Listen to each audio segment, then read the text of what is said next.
perfect scores. You know, every trade is a winning trade. That is just totally unrealistic. Even the best traders, they're only going to get 55, 60% of their calls correct. The most important thing is A, what you do with the losers, and B, how your portfolio is constructed. Time and time again, is the natural human instinct is basically to cut winners too early and to run losers for too long.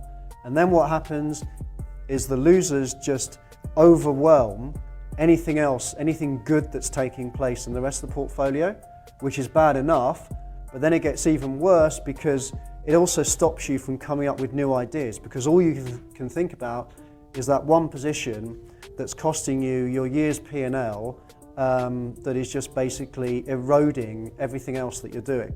So sometimes, you know, 4 times out of 10, you have to cut trades.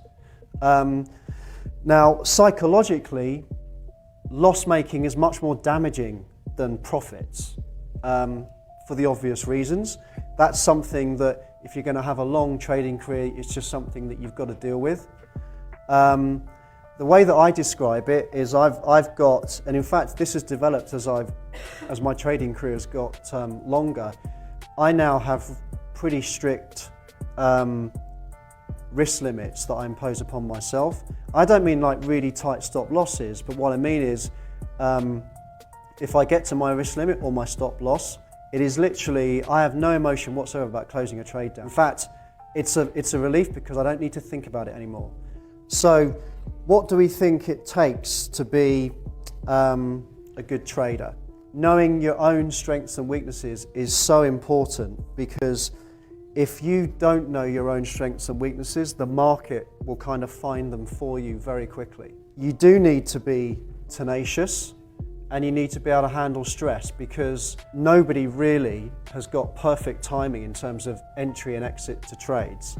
So sometimes we put on positions and obviously we bear pain on those positions before they come right.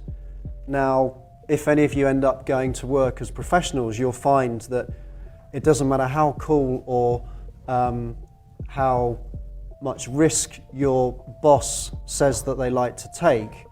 I guarantee you that when you're making losses or when your positions are not going the right way, they are literally sat on your shoulder like a parrot, asking you every hour, are you sure about that? Is there something we don't know about that? Is there something the market knows that you don't know?